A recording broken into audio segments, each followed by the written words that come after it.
नमस्ते, मैं doctor Arunachalam, senior consultant and pulmonologist, department of pulmonary critical care sleep medicine at Yatharth hospital Noida, sector 110। हम इस video में मैं आपको बताने वाला हूँ कब ब्रोंकोस्कोपी करना चाहिए एंड अल्ट्रासाउंड से हमको फ़ायदा क्या मिलता है।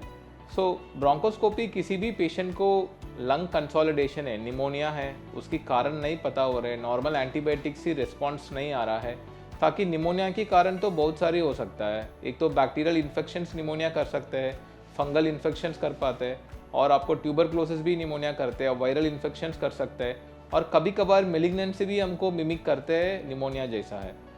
उस केसेस में हम डायग्नोस्टिक ब्रोंकोस्कोपी कहते हैं, सिंपल वीडियोस्कोप। ये सिंपल डायग्नोस्टिक ब्रोंकोस्कोपी हम करने में हम एग्जैक्ट ईटियोलॉजी पकड़ सकता है। और थेरेपेटिक ब्रोंकोस्कोपी, कोई भी हमारा आईसीयू में पेशेंट है, उसको बहुत सारी सेक्रेशंस आ रहा है, वो लंग्स की रास्ता पे बंद हो रहा है, हमारा ट्रकिया जाता है, वो दो से डिवाइड होता है, एक right main bronchus, left main bronchus. उसमें कभी बेलगम जम हो गई, फिर ऑक्सीजन ले जाना, कार्बन डाइऑक्साइड छोड़ने में दिक्कत होता है लंग्स की। उस स्थिति पे हम उनको ब्रोंकोस्कोपी करते हैं, पूरा रास्ता में जो बंद हो रखा है उसको खाली करा देते, नॉर्मल फिजियोलॉजी बैकअप हम कर सकता है। इसलिए ब्रोंकोस्कोपी यूज़ होता है। ये अल्ट्रासाउंड हमको कब यूज़ होता है? पल्मोनोलॉजी में कभी हमको सर्विकल लिम्फ नोड है, अब ट्यूबरक्लोसिस, एक्स्ट्रा पल्मोनरी टीबी हो सकता है, और पेशेंट को कोई भी बैक्टीरियल लिम्फ नोड्स भी है, हमको सैंपल करना है। उस स्टेटस में हम एग्जैक्ट साइट हम अल्ट्रासाउंड पे हमको पकड़ सकता है, उससे हम एक छोटे से नीडल से सैंपल लेके हम डायग्नोसिस बना सकता है। इन द सिमिलर वे हम लंग्स की कोई पानी भरी हुई है, पेशेंट की अनडायग्नोज प्लूरल एफ्यूशन है, कभी भी लंग्स और लंग्स के बाहर जिल होता है, बीच में हम कभी पानी भरते हैं, उसका हम कहते हैं प्लूरल एफ्यूशन।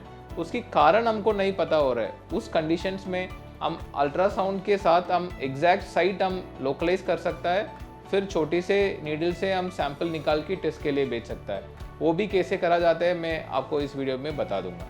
अभी इस पेशेंट के लिए हम ब्रोंकोस्कोपी करने वाला है। वो ब्रोंकोस्कोपी किस चीज़ के लिए कर रहा है? ये पेशेंट की सीटी स्कैन है। उस सीटी स्कैन में आप देखिए, ये राइट लंग्स है, लेफ्ट लंग्स है। उसमें राइट लंग्स में इनको डीन्स कंसोलिडेशन है, पूरा सेक्रीशन अंदर जम हो रखा है। इसका मतलब निमोनिया है, वो अच्छी तरह सेक्रीशन अंदर जम हो रखा है। पेशेंट को एंटीबायोटिक से हम ट्रीट कर रहे हैं, but exact cause of pneumonia पता करने के लिए ये टेस्ट होता है। ये ब्रोंकोस्कोपी टेस्ट कैसे करते हैं? ये ब्रोंकोस्कोपी दे दीजिए। ये ब्रोंकोस्कोपी है, हम पेशेंट को एनेस्थेटाइज करने के लिए नेसल स्प्रे वगैरह दिया है। पेशेंट कॉन्शियस है, उसको कोई बेहोश की कोई दवाई वगैरह कुछ नहीं दिया है। ये बहुत पतले से ट्यूब है, इससे कोई डरने की ज़रूरत नहीं है, पेशेंट को दर्द भी नहीं होगा है। पेशेंट खुद भी उनकी लंग्स में क्या हो रहा है वो देख सकता है पेशेंट।